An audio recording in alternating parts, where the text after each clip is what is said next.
Hello students, today we discuss koriম class 10 half yearly exam or Assamese syllabus. So তোমালোকে যদি ইতিয়ালৈ Assamese syllabus খন পোৱা নাই তেনেহলে ভিডিওটো সম্পূৰ্ণ চাই যোৱা গুটেখিনি কথা আছে এই ভিডিওটো আমি ডিসকাস কৰিম। আৰু মেট্ৰিক পৰীক্ষাৰ কাৰণে কিছুমান সিলেবাস কমিছেও নেকি তো সেই কনফিউজনটো বহুত স্টুডেন্টছৰ মনত আছে। তো এবাৰ সিলেবাস দিছিলে কিন্তু তাৰ পিছত আকৌ চেঞ্জেস কৰিছে সেবাই সিলেবাসখনত।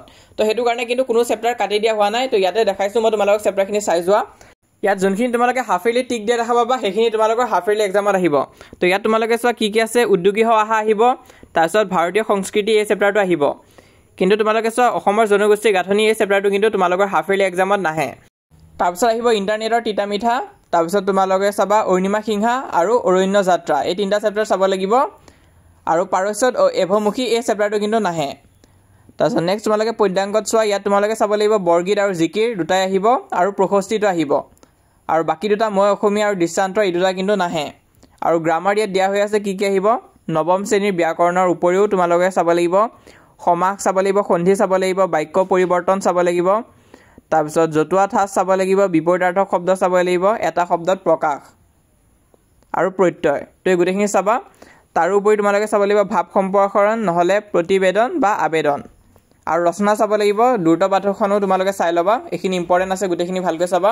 ৰচনা তোমালোকৰ 8 মাৰ্কস মান আহে আৰু দ্ৰুতপাঠত তোমালোকৰ 10 মাৰ্কস মান আহে তো এইখিনি ভালকৈ চাবা।